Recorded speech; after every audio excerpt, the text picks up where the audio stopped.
नमस्ते। आज फिर मैं आप सबके लिए एक बहुत ही सुंदर कथा लेके आई हूँ। हम सभी जानते हैं कि अभी पुरुषोत्तम मास, या जिसको हम अधिक मास कहते हैं, अभी वो शुरू है। पर क्या आपको ये पता है कि इस अधिक मास में भगवान का एक अवतार हुआ था और यह अधिक मास एक असुर के वध के लिए ही बनाया गया था? नहीं ना? बताती हूँ। तब हम देर नहीं करेंगे, हम अपनी कथा की ओर बढ़ते हैं और उससे में आपके इस सवाल का जवाब है। तो कथा ये कहती है कि हिरण्यकश्यप अपने भाई हिरण्याक्ष के वध का प्रतिशोध लेने के लिए सब देवताओं पर और बाकी सभी राजाओं पर आक्रमण करने जा रहा था। युद्ध के लिए निकला था। वो तो निकल गया युद्ध पे, और उसकी जो पत्नी है, उसकी पत्नी का नाम था कयाधु, वो घर पे ही थी। जैसे ही देवराज इंद्र को पता चला कि हिरण्यकश्यप सब पे देवताओं पे आक्रमण करने वाला है, तो देवराज इंद्र को बड़ा गुस्सा आया और वो हिरण्यकश्यप की पत्नी कयाधु का अपहरण कर लिया उन्होंने और उनको अपने साथ ले जाने लगे। वो जा ही रहे थे उनको लेके कि रास्ते में उनको नारद जी मिलते हैं। नारद जी ने देखा कि ये तो गलत कर रहा है, ये तो सही नहीं, ये तो उचित नहीं। नारद जी ने उनको समझाया कि आप ये क्या कर रहे हैं? भले वो एक असुर है, पर ये उसकी पत्नी है। आपने सोचा भी कैसे कि आप इसका अपहरण कर लोगे? और अभी इसका पति भी हिरण्यकश्यप भी वहाँ राज्य में नहीं है। अगर आप इसका अपहरण कर दोगे तो आप इस राज्य में अपने जा ही नहीं सकेगी, लोग इसको स्वीकार भी नहीं करेंगे। और अगर आप इसका अपहरण करते हैं तो आपको इससे विवाह करना पड़ेगा, और आपकी वो पहले से एक पत्नी है, उसको आप क्या बताएंगे? कैसे सहन कर पाएंगे? आपने सोचा भी नहीं ये सब करने से पहले। तो फिर देवराज इंद्र को बहुत पश्चाताप हुआ अपने ही काम पर, और उन्होंने नारद जी से क्षमा मांगने की मुझसे भूल हो गई, मैंने ऐसा नहीं करना चाहिए था। तो वो वहाँ से चली गई। अब क्या तो कहते हैं कि मैं कहाँ जाऊँ? अगर राज्य जाऊँगी तो लोग तो मुझको स्वीकार नहीं करेंगे, मेरे पति भी यहाँ नहीं है, मैं क्या करूँ, मैं कहाँ जाऊँ? तो नारद जी कहते हैं कि तुम मेरे साथ चलो, मेरे आश्रम जाओ, तुमको वहाँ कोई नहीं रुकेगा, तुम वहाँ रहो। तो उनको वो अपने आश्रम ले गए। और कया तो उस समय गर्भवती थी। सभी जानते हैं कि ये भक्त प्रहलाद की माता है, तो वो गर्भवती थी। तभी नारद जी उनको लेके गए अपने आश्रम और वहाँ वो रहने लगे। अब आश्रम का एक अलग माहौल होता है, एक अलग वातावरण होता है। आश्रम में सभी लोग भगवान के नाम का जप करते थे, कीर्तन करते थे, एक दूसरे को बुलाने में भी नारायण कहते थे। तो इस सब माहौल में एक बहुत पॉजिटिव वातावरण वहाँ उनको मिल गया और वो वहाँ बड़ी प्रसन्न रहने लगे।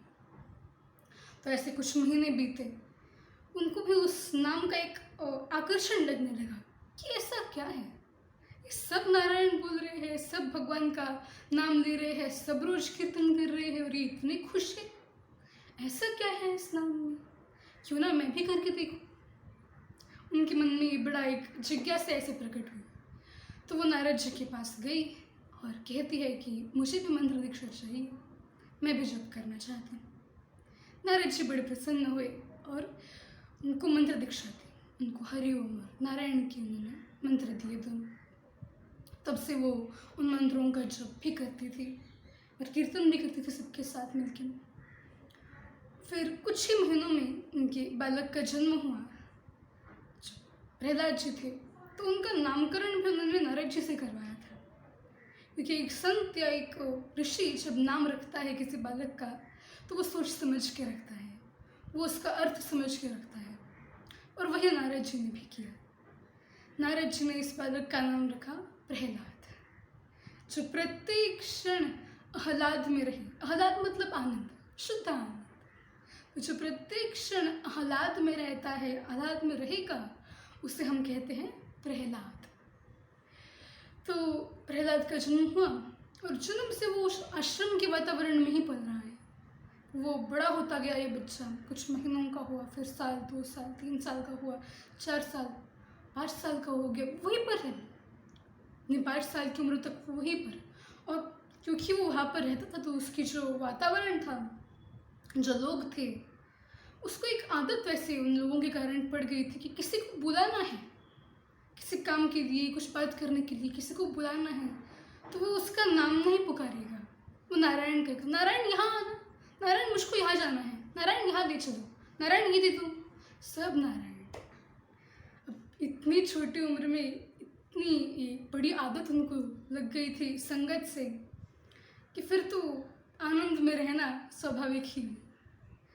फिर 5 साल के हुए तो उनके जो पिता हैं हिरण्यकशिपु वापस आए युद्ध से। उनको पता चला कि उनकी पत्नी और उनका पुत्र नारद जी के आश्रम में रह रहे हैं। तुरंत वहाँ गए और अपने बेटे को, अपनी पत्नी को वहाँ से लेके आए। नारद जी को बड़ा धन्यवाद भी किया कि आपने इतने सालों तक मेरी पत्नी को यहाँ रखा, मेरे बेटे को भी संभाला, आपकी बहुत बहुत आभार मानती हूँ। और फिर उनको लेके वो अपने राज्य वापस गया। राज्य गया तो एक दिन ऐसे ही वो सब बैठे थे, अपनी बेटी के साथ बैठा था वो, तो प्रहलाद को पूछते हैं कि बोल, तुझको इस दुनिया में सबसे अधिक प्रिय कौन है? हिरण्यकशिपु ने पूछा है। प्रहलाद कहते हैं कि मुझे सबसे अधिक प्रिय इस दुनिया में केवल श्री हरि है। अब हिरण्यकशिपु तो ये जवाब सुन के हैरान रह गया, ये मेरा बेटा है और ऐसी बातें कर रहा है, मेरे शत्रु को अपना प्रिय मान रहा है, किसने सिखाया इसको, किसने ऐसे संस्कार दिए इसको? बहुत गुस्सा आया, पर बेटा है कुछ बोले नहीं।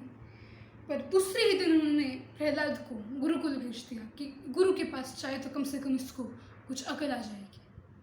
तो गुरु के पास भेज दिया, वहाँ पे कई दिन रहे वो। पर बाकी सब तो इनके पिता का मतलब हिरण्यकशिपु का नाम जप करते और प्रहलाद एक थे जो भगवान का जप करते थे, नाम का जप करते थे और बहुत सुंदर गाते थे कीर्तन। ऐसा गाते थे कि जितने बाकी विद्यार्थी होते, जितने शिक्षक, जितने आचार्य होते, वो सब भी आ जाते उनके साथ और सब गाने लगते, सब हरि नाम गाने लगते। तो एक बार हिरण्यकशिपु ने अपने सैनिक भेजे, जाओ देखो वहाँ क्या चल रहा है। तो उन्होंने बताया कि सब तो कीर्तन गा रहे हैं, भगवान का नाम गा रहे हैं। अब तो हिरण्यकशिपु की बात बिल्कुल पलट देना पड़े कि जिसके पास भेजा तो सुधारने के लिए वो खुद बिगड़ गया, ये क्या बात है? तो हिरण्यकशिपु कहता है ये मेरा बेटा ही नहीं है, मेरा बेटा ये हो ही नहीं सकता। बहुत क्रोध आया और सैनिकों को कहा कि उसको यहाँ लाओ ही मत, उसको लेकर पहाड़ पे जाओ और नीचे फेंक दो, उसको नहीं चाहिए ऐसा बेटा। तो उन्होंने वही किया। सैनिक तो आज्ञा में है उनकी, वो प्रहलाद को लेके गए और पहाड़ से नीचे डाल दिया। पर नीचे एक ऐसे गड्ढा था और उसमें घास थी। प्रहलाद जाके उस घास पे गिरे, उनको कुछ भी नहीं हुआ, वो एकदम सेफ थे उसमें से भी। ऐसे फिर और उनको मारने की कई कोशिशें करी गई। फिर कभी उनको जहर दिया गया, कभी सांप के कमरे में छोड़ दिया गया। और एक बार तो जो होलिका हिरण्यकशिपु की बहन थी, उसने, क्योंकि उसको वरदान था ब्रह्मा जी का कि उसको अग्नि से सुरक्षा है, अग्नि उसको जला नहीं सकती, वो उनको लेके चिता पे बैठ गई, पर वो खुद ही जल गई। प्रहलाद को कुछ भी नहीं हुआ और उसी की याद में हम आज भी होलिका दहन करते हैं। तो ऐसे कई घटनाएं हुई उनके जीवन में और बहुत प्रयास किए गए उनको मारने के। तो हिरण्यकशिपु बहुत परेशान हो गए कि अब तो हद पार कर दी इसने, अब तो कुछ करना पड़ेगा। तो वो कहते अब मुझको किसी और पे भरोसा नहीं, अब मैं इसको खुद अपने हाथ से मारूंगा। उनको बहुत बहुत गुस्सा आया था, बहुत क्रोध। तो वो प्रहलाद को बुला लिया उन्होंने अपने पास, जंजीरें डाल दी उनके हाथ में और कहते हैं कि अभी भी तेरे पास समय है, मान ले कि मैं ही भगवान हूँ, स्वीकार कर ले कि तेरा पिता ही भगवान है, वरना मैं तुझको मार दूंगा। प्रहलाद कहते हैं कि भगवान आप में भी हैं, मुझ में भी हैं, पर भगवान तो एक श्री हरि है, वो सब में है। इसलिए ये हो सकता है कि आप भगवान हैं पर आपका शरीर, मन, बुद्धि नहीं। जो आप असल में आप हैं वो भगवान का स्वरूप। अब इतनी भक्ति और ज्ञान की बातें हिरण्यकशिपु की तो पल्ले पड़ने वाली है नहीं। उसको और गुस्सा आया, ये तो इतना नाम लेता है उसका, वो श्री हरि, कहाँ है तेरा श्री हरि, कहाँ है तेरा नारायण, दिखा मुझको है तो। भाई वो सब जगह मौजूद है, प्रहलाद कहते हैं वो सब जगह है, वो मुझ में भी है, वो आप में भी है, सब जगह है। तो हिरण्यकशिपु कहते हैं अच्छा सब जगह है, तो क्या इस खंबे में है तेरा श्रीहरि? बोले हाँ इस खंबे में भी है मेरे श्रीहरि। और कथा तो आप जानते ही हैं। फिर हिरण्यकशिपु ने वो खंबा तोड़ा और भगवान नरसिंह रूप में अवतरित हुए वहाँ पे। अब अवतार लिया, फिर हिरण्यकशिपु और भगवान नरसिंह में बहुत युद्ध हुआ, बहुत भयानक युद्ध हुआ उनमें। और भगवान नरसिंह भी उस समय थोड़ा टाइम निकालने की कोशिश कर रहे थे। अब ऐसा क्यों कर रहे थे? एक बड़ा प्रश्न सबके होता है कि भगवान ने नरसिंह अवतार ही क्यों दिया, और भी तो कोई अवतार ले सकते थे। अच्छा, इन सब सवालों के जवाब इस वीडियो के एंड में है जो मैं आपको दूंगी, इसलिए साथ बने रहिए। उनका बहुत युद्ध चलता रहा, बहुत देर तक। और भगवान फिर एक बार बाहर देखा उन्होंने कि शाम हो गई है। जैसे ही उनको पता चला कि अब शाम हो गई है, वो हिरण्यकशिपु को नीचे गिराया और वहाँ से उसको लेके वो घर की दहलीज तक गए और वहाँ बैठ के उसको अपने से गोद में ले लिया। और फिर भगवान कहते हैं कि देखो मैं तुमको तुम्हारी जितनी तुम्हारी शर्त है, तुमको जो वरदान है, उस वरदान के दायरे में रह के मैं तुमको मार रहा हूँ। तुमने कहा था ना नर से मरूं ना पशु से मरूं, तो ना मैं नर हूँ ना मैं पशु। आपके पहले सवाल का जवाब, नरसिंह अवतार ही क्यों लिया? तो दूसरा, हिरण्यकशिपु ने ये वरदान मांगा था कि ना मैं दिन में मरूं ना रात में मरूं। भगवान कहते हैं मैं तुमको शाम के समय मार रहा हूँ। दूसरे प्रश्न का जवाब। तो बहुत उसकी शर्त थी मरने की भी। उसने कहा था कि ना अस्त्र से मरूं ना शस्त्र से मरूं। भगवान कहते हैं मैं तुमको अपने नाखूनों से मार रहा हूँ। वो कहते हैं कि ब्रह्मा की बनाई हुई रची हुई सृष्टि में किसी से भी ना मरूं। भगवान कहते हैं कि मैं ब्रह्मा की बनाई सृष्टि में नहीं आता। और आखिर में भगवान कहते हैं कि तुमने कहा था कि 12 महीने में से किसी में भी ना मरूं, तो ये 13वां महीना पुरुषोत्तम महीना है। और सारी ये शर्तें पूरी करके भगवान ने उसका वध किया। और इस महीने में ये बात खास है कि भले उन्होंने हिरण्यकशिपु तो बहुत क्रोधित थे, क्योंकि उन्होंने हिरण्यकशिपु ने बहुत तकलीफ दी थी प्रहलाद को, भगवान के भक्त को बहुत सजाया था। पर इसी के साथ भक्त प्रहलाद पे उनकी अपार कृपा बरसी थी। तो इसीलिए ये महीना भक्तों के लिए बहुत विशेष होता है। और बाकी तो हम जो देखते हैं अभी श्रावण मास हो, कार्तिक हो, ये भी बहुत विशेष महीने होते हैं कुछ, पर ये तो हर साल आते हैं। पर पुरुषोत्तम मास 3 साल में एक बार आने वाला महीना है। इसीलिए इसका जितना हम लाभ उठा सके उतना हमको उठाना चाहिए। तो ऐसी ये कथा थी पुरुषोत्तम मास की कि क्यों इसका इतना महत्व है। तो इसका इतना महत्व इसीलिए कि जैसी कृपा भगवान की प्रहलाद पर बरसी थी, अगर इस महीने में हम थोड़ा सा भी मंत्र जप करते हैं, थोड़ा भी अगर भगवान से हम अपना प्रेम करते हैं, भक्ति अपनी बढ़ाने की कोशिश करते हैं, तो ऐसी ही कृपा हम पर भी बरस सकती है। भगवान इतना प्रसन्न हम पे भी हो सकते हैं। इसीलिए ये महीना खास है। तो और मैंने आपको पोस्ट के जरिए पहले भी बताया था कि इस महीने में कथा सुनने का ही फल 1000 गुना है। तो अभी आप वो सब फल प्राप्त कर ही रहे हैं। और अब ये तो ईश्वर की बहुत बड़ी दया और कृपा है मुझ पर, और मेरे माता पिता का बहुत आशीर्वाद है मुझ पर कि मुझे कथा सुनाने का अवसर मिल रहा है, कथा का दान करने का अवसर मिल रहा है। इससे बड़ा पुण्य इस पुरुषोत्तम मास में क्या ही होगा। तो क्या आप भी ये पुण्य चाहते हैं?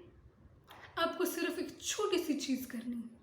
देखिए, आप धन कमाने के लिए और बाकी सब चीज़ों को चलाने के लिए 6 घंटा रोज़ मेहनत करते हैं काम पे, पर इतना बड़ा पुण्य कमाने के लिए आपको सिर्फ 1 मिनट देना है कि इस कथा के वीडियो को ज़्यादा से ज़्यादा लोगों तक शेयर करना है। इतना अगर आपने किया, किसी को अपने कथा का वीडियो सेंड किया है ना, कोई ख़राब तो नहीं सेंड किया, कोई गंदा वीडियो नहीं सेंड किया, कथा का वीडियो सेंड किया है, उसको कथा तक पहुंचाया है आपने, आपको उसका फल मिलेगा ही मिलेगा। इसीलिए आप भी इस पुरुषोत्तम मास में ये पुण्य कमाइए पैसा तो सभी कमाते हैं, कौन नहीं कमाता, सबको घर चलाना है, सबको परिवार पालना है। पर अगर आप ये कथा का वीडियो सेंड करते हैं और थोड़ा सा कीर्तन करते हैं तो आप वो पुण्य कमाएंगे जो बहुत कम लोगों के पास होता है। राधे कृष्ण।